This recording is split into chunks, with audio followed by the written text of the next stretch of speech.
எல்லாருக்கும் வணக்கம். இப்ப நம்ம எங்க இருக்கோம் அப்படின்னாக்கா, நியூரம்பர்க் அப்படிங்கிற ஒரு ஊர்ல இருக்கோம். இந்த ஊர் தெற்கு ஜெர்மனியில பவேரியா அப்படிங்கிற மாநிலத்துல மத்தியில இருக்கு. ஏன் இத பத்தி நான் உங்களுக்கு சொல்றேன்?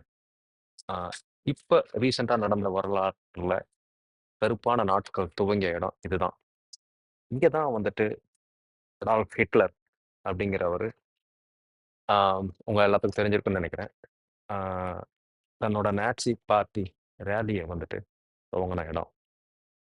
ஆம் எந்த ஒரு நாட்டிலயும் ஒரு பிரச்சனைகள் நடக்கும் பொழுது அந்த பிரச்சனைய எப்படி அரசியல்வாதிகள் தனக்கு சாதகமா உபயோகப்படுத்தி மக்கள பிரிச்சு அ கொடுமைகள் பண்றாங்களோ, அதுக்கு இதுவும் ஒரு எடுத்துக்காட்டு. அ எனக்குன்னு ஒரு தனிப்பட்ட ஒரு கருத்து எதுவும் கிடையாது.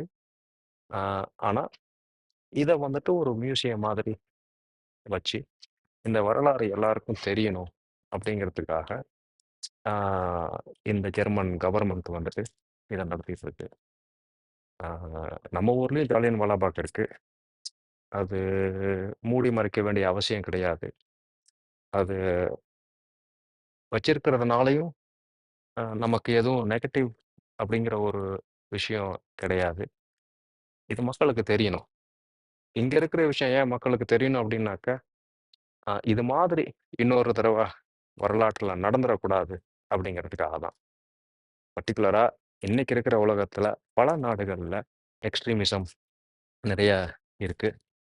ஆ அது போகிற திசை பார்த்தீங்க அப்படின்னாக்கா, இந்த மாதிரி வரக்கூடிய ஒரு அதாவது வரலாறு திருப்பி ரிப்பீட் பண்ணக்கூடிய வாய்ப்புகள் இருக்கு. அத நடக்கக்கூடாது. அத நடக்கக்கூடாம விடணும் அப்டின்னம்னாக்க, அந்த மாரி விஷயங்கள் நடந்தா எப்படி இருந்திருக்கும்? எப்படி கான்சிக்வென்சஸ் ஆகும்? அப்படிங்கிறத பத்தி தெரிஞ்சுக்கிறதுக்கு இதுதான் ஒரு நல்ல இடம்.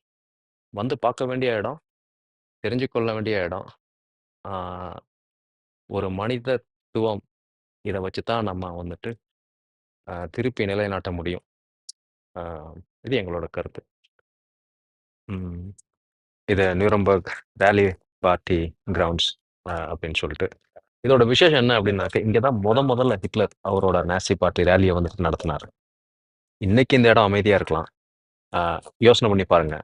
பல வருஷங்களுக்கு முன்னாடி ஆல்மோஸ்ட் 100 இயர்ஸ்க்கு முன்னாடி, இத சுத்தி ஆயிரக்கணக்கான மக்கள் அவரு பேசுறத வந்துட்டு கேட்கறதுக்காக வராங்க. ஒரு ஒரு வெறித்தனமான வெறுப்பு யூதர்கள் மேல ஏற்பட்டதுக்கு காரணம் அ ஹிட்லர் தான். அதே சமயத்துல ஹிட்லரும் வந்துட்டு அவர் செய்யறது சரி அப்படின்னு நினைக்க வைக்கிற அளவுக்கு மக்கள் வந்துட்டு அவர அந்த அளவுக்கு சப்போர்ட் பண்ணாங்க. ம். ரொம்ப வெறுப்பான நாட்கள் சரித்திரத்துல. அந்த விஷயங்கள் நடக்கக்கூடாது. நடந்தது தப்பு. இனிமே நடக்கக்கூடாது.